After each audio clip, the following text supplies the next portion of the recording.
In a time when the wild lands were both beautiful and dangerous, there lived a scout named Eli. He was known far and wide for his bravery and quick thinking. Growing up on the edge of a small frontier town, Eli learned early on how to navigate the rough terrain and survive in the wild. His father, a seasoned tracker, taught him the ways of the forest, while his mother shared stories about the importance of courage and kindness. Eli was skilled with a bow and arrow, able to hit a target from great distances. He could also read the signs of nature like no one else. If the wind changed direction or a bird flew low, Eli knew something was amiss. His friends often called him Eagle Eye, because he could spot trouble long before it arrived. One sunny afternoon, as Eli wandered through the woods, he came across an old legend, a tale of a brave Apache boy who had been captured by a rival tribe. This story stirred something deep within him. He admired the Apache people for their strong connection to the land and their fierce spirit. In his heart, he felt a calling to help those in need, especially someone so young and innocent. With a sturdy backpack filled with supplies and his trusty knife at his side, Eli set out on adventures that tested his limits. Little did he know that fate was about to lead him to a burning shack where an Apache boy was trapped inside, setting the stage for a daring rescue that would change everything for both of them. As Eli continued his journey through the dense woods, the warm sunlight filtered through the leaves, casting dancing shadows on the forest floor. Suddenly, a thick plume of smoke curled into the sky ahead, darkening the bright afternoon. Instinctively, Eli's heart raced. He knew that smoke often meant trouble. With careful steps, he moved toward the source, the sounds of crackling flames growing louder as he approached. As he got closer, he saw a small shack engulfed in flames, its wooden walls splintering and blackening. The fire roared like a wild beast, consuming everything in its path. But amid the chaos, Eli heard a faint cry for help, a voice filled with fear and desperation. It sent a chill down his spine, urging him to act quickly. Eli crouched behind a cluster of bushes to assess the situation. The shack was surrounded by dry grass and brush that could easily catch fire if the flames spread further. He could see flickers of movement inside through the broken window, and his heart sank as he realized there was someone trapped within the burning structure. He took a deep breath, steadying himself. The heat was intense, even from where he stood, but he couldn't ignore the cries echoing in his ears. Determination surged through him like wildfire. Eli knew he had to save whoever was inside. With courage etched on his face, he made a plan to enter the inferno, knowing that time was running out. He could not let fear hold him back, a life depended on his bravery and quick thinking. Eli crouched behind the bushes, his heart pounding as he formulated a plan. He knew he had to act fast, the flames were spreading quickly, and each second felt like an eternity. The cries for help still echoed in his ears, urging him onward. First, he needed to find a way inside without being overwhelmed by smoke or fire. He scanned the perimeter of the shack, noticing that one side was less engulfed in flames than the others. It had a small door that looked warped but might still open. That's my best chance, he thought, mentally preparing himself for what lay ahead. Eli took a deep breath, steeling his nerves for the task at hand. His next step was to protect himself from the smoke and heat. He remembered his old bandana, he could use it as a makeshift mask to cover his mouth and nose. He quickly tied it around his face, hoping it would shield him from the worst of the choking smoke. The heat radiating from the burning shack intensified, filling him with urgency. Eli's mind raced as he considered how to search for the boy once inside. I'll shout his name, he decided, thinking it would help guide them to each other in the chaos.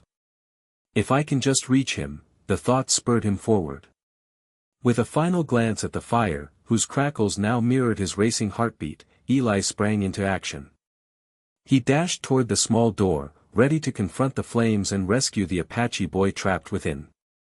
There was no turning back now, failure was not an option when a life depended on him. With his heart pounding in rhythm with the crackling flames, Eli pushed the warped door open just enough to slip inside. A wave of intense heat rushed over him, striking like a blow as the smoke enveloped him. He quickly pulled his bandana tighter, feeling the fabric cling to his face as he fought against the suffocating darkness.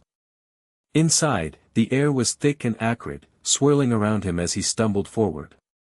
The dim light from the fire danced off the walls, creating eerie shadows that flickered like ghosts.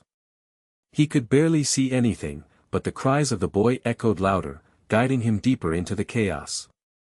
"Hold on. I'm coming," Eli shouted, hoping his voice would reach the frightened child. As he moved through the shack, debris crumbled beneath his feet. The wooden beams above groaned ominously, threatening to collapse at any moment. Eli could feel sparks biting at his skin as he ducked and weaved past falling ash and glowing embers. Each step felt heavy with urgency, he knew time was slipping away. He spotted a flicker of movement near a window shrouded in smoke. "Is anyone there?" he called out again, desperation lacing his voice. Then, through a haze of smoke and firelight, he saw the outline of a small figure cowering in a corner. His mind raced with relief and fear. Summoning every ounce of courage, Eli lunged toward the boy, pushing through thick smoke that clawed at his lungs. With one swift motion, he reached out and grabbed the boy's arm. "I've got you," he shouted, pulling him close as they both began to navigate their way back through the inferno together. As Eli reached for the Apache boy, the child felt a whirlwind of emotions overwhelming him. Trapped in a dark corner of the shack, he had watched the fire dance closer and closer, its heat licking at his skin and filling the air with choking smoke. Fear gripped him tightly, making it hard to breathe or think. He felt helpless, alone in a world that had turned into chaos. He had heard stories of brave warriors who protected their people, but none of those tales prepared him for this moment. The crackling flames roared like angry spirits, and each sound seemed to taunt him with his vulnerability. He wanted to scream but could only manage soft whimpers as despair wrapped around his heart. Just when he thought all hope was lost, he heard a strong voice calling through the smoke. "Hold on. I'm coming." It was a sound filled with courage and determination that cut through the darkness surrounding him. For a brief moment, hope flickered inside him like a tiny flame against the growing shadows. When Eli finally appeared, moving through the haze with fierce resolve, relief washed over the boy like cool rain after a long drought. The scout's presence was like a beacon in the storm, someone who dared to face the flames for him. As Eli reached out and grasped his arm, warmth replaced some of the cold fear that had settled in his bones. "I've got you," Eli said firmly, pulling him close.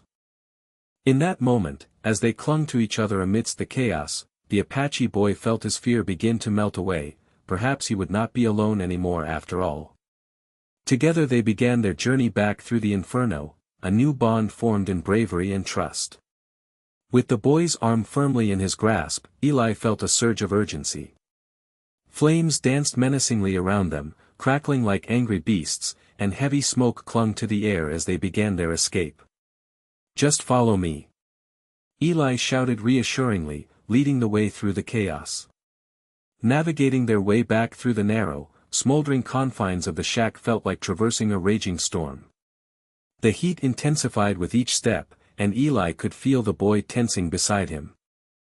"Stay close," he encouraged, sensing the child's fear but also feeling his trust growing stronger. They ducked low to avoid the swirling clouds of smoke that threatened to engulf them. Eli recalled how vital teamwork was. They needed to rely on each other if they were going to make it out alive. Whenever they encountered a fallen beam or debris blocking their path, Eli would pause to help lift it away or guide the boy around it, ensuring they both remained unscathed. Each moment was filled with urgency and tension, the air seemed to crackle with danger. Yet amid the chaos, Eli felt a small hand gripping his tightly, giving him strength as they pressed onward. Every cry of encouragement helped fortify their resolve. Finally, they reached the door through which Eli had entered. The flames crackled ferociously around them as he pushed it open, and fresh air flooded in, a taste of freedom just within reach. With a final burst of energy, he pulled the boy through the threshold just as a wooden beam crashed down behind them, sealing off their escape route but marking their exhilarating achievement. As they stumbled out into the open air, both breathless and shaken, Eli turned to see relief wash over the boy's face. Together they had triumphed over fear and flames, a bond forged in bravery that would last long after this day. As Eli and the Apache boy stumbled out of the burning shack, they took a moment to catch their breath, relief washing over them like a gentle rain after a storm. But their reprieve was short-lived. Just beyond the edge of the thick smoke, they found themselves face to face with a group of fierce warriors led by a towering Apache chief. The chief's expression was a mix of anger and disbelief as he looked at Eli, his eyes narrowed with suspicion. The men surrounding him gripped their weapons tightly, muscles tense and ready for action. "What treachery is this?" the chief demanded, his voice booming across the clearing. "You come into our land, risking our child's life in flames." Eli felt a chill run down his spine. He had acted out of bravery and concern for the boy, but now he stood on shaky ground before the furious war party. "I didn't mean to intrude. I saved him from the fire." Eli replied earnestly, raising his hands in a gesture of peace. "Your boy was trapped inside. I couldn't let him die." The chief's gaze shifted to the boy, who stood trembling beside Eli, wide-eyed and scared. A flicker of uncertainty crossed his features as he assessed his son's safety and the scout's intentions. "You claim to have rescued him, but this could be an act of war," the chief growled, stepping closer. Eli's heart raced as he sensed the tension in the air. He knew this encounter could turn deadly if he didn't prove his sincerity. Drawing on every ounce of courage, he looked directly into the chief's eyes, hoping to convey his true intentions. "Please," Eli urged. "I only wanted to save him. Let me explain." The moment weighed heavy with unspoken words as both sides stood at a precipice, unsure of what would happen next. The air crackled with tension as Eli faced the chief and his war party. He could feel the eyes of the warriors boring into him, each glance sharp and loaded with suspicion. Eli's heart raced, matching the pulse of adrenaline surging through his veins. The boy beside him shivered, a silent reminder that their lives hung in the balance. Around them, the wilderness seemed to hold its breath. The birds, which moments before had flitted through the trees, now stood silent as if aware of the charged atmosphere. Eli could sense how quickly misunderstandings could escalate into chaos. A wrong word or gesture might ignite the anger of the chief, transforming their already precarious situation into violence. Eli straightened his back, drawing upon every ounce of resolve he possessed. He understood that action spoke louder than words, thus, he must demonstrate his intentions were pure. He kept one hand slightly raised to signal peace while the other subtly rested near the hilt of his knife, a precaution against any sudden movements from the warriors. As the chief studied him, Eli took a deep breath, choosing words carefully. "I saved your son," he repeated softly but firmly, trying to meet the chief's intense gaze with sincerity and regret for any misunderstanding. However, he could see in the chief's expression that anger still simmered just below the surface. The silence between them stretched taut like a drawn bowstring, each second thick with potential conflict. Eli felt their safety teetering on a knife edge as he stood united with the boy he had rescued. One was an outsider in this land and one a terrified child caught between worlds. He knew instinctively that both their fates rested on how this moment played out. Taking a steadying breath, Eli focused on the chief's intense gaze, searching for any hint of understanding amidst the simmering anger. "I come in peace," he began, his voice firm yet calm. "I saw the shack on fire and heard your son's cries for help. I did not act out of malice, I acted to save a life." The chief remained stoic, but Eli could see the flickers of doubt creeping into his expression. For a moment, the boy at Eli's side seemed to hold his breath, drawing closer to Eli as if hoping for reassurance. This was a pivotal moment, and Eli knew he had to communicate not just his actions but his intentions as well. "I understand your fury," he continued, holding the chief's gaze with sincerity. "If I were in your place and saw a stranger with my child, I would feel the same way. But I swear to you, I only wanted to save him." With each word, he felt a fragile thread of trust beginning to form between them. He lowered his voice slightly, hoping to connect on a human level. We are both connected by our love for this boy, Eli said earnestly. Let us find common ground instead of allowing anger to divide us. Momentum shifted slightly as the chief studied him, still suspicious but intrigued by Eli's earnestness. The air hung heavy between them as silence reigned, leaving space for understanding to blossom amid the tension.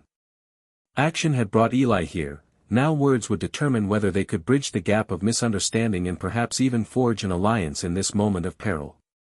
The chief's stern expression softened slightly as Eli's words sank in, and he found himself examining the scout with new eyes. The warrior's gaze shifted from suspicion to contemplation as he weighed Eli's sincerity against the furious reactions of his war party. After a long pause, the chief nodded slowly, signaling for the warriors to lower their weapons.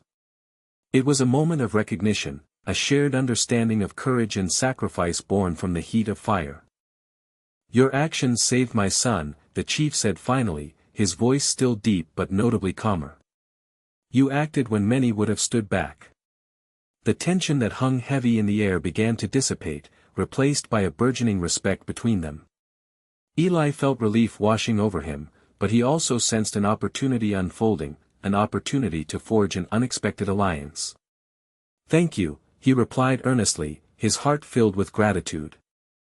I only wish to help and protect those in need, whether they are part of my tribe or not. The chief considered this for a moment before responding, perhaps we can learn from one another. There is much that divides us, but today unity may be found through our shared experiences. The warriors stood reassured by their leader's words, witnessing this new relationship take root before their eyes. As Eli nodded in agreement, he felt a bond form between him and the tribe, one forged not just by necessity but by mutual respect and understanding. Together with the chief and his people, he took a step forward into a future where trust could blossom amid uncertainty. Today marked not just a rescue but the beginning of an alliance that would strengthen both their communities as they faced whatever challenges lay ahead together. As the sun dipped below the horizon, painting the sky with hues of orange and purple, Eli found a moment to reflect on everything that had transpired. The events of the day had shown him that bravery comes in many forms, not just the physical courage it took to run into a burning shack but also the emotional strength required to bridge cultural divides. Standing alongside the Apache chief and the boy he had rescued, Eli felt a deep sense of gratitude for the unexpected friendship that had blossomed from a terrifying situation. It dawned on him that true bravery wasn't just about facing danger head-on, it was also about recognizing one's own vulnerabilities and embracing understanding amidst fear. In saving the boy, Eli had also saved himself from isolation by forging an alliance with those he once viewed as different. The bond created through shared experiences and mutual respect reminded him of how important it was to listen and communicate across cultures. With open hearts and minds, people could forge connections that transcended their differences, turning potential conflict into unity. Eli felt hopeful as he looked at the chief, who now stood beside him as an ally rather than an adversary. Together, they faced a world filled with challenges, ready to confront them not as enemies but as friends. He realized that in every act of bravery lay the power to change perceptions and create lasting peace. Today had been a testament to courage, not just in rescue but in understanding one another. Eli knew this moment would inspire their communities to move forward together, an enduring reminder that bravery can lead to friendship and a greater understanding of the world around them.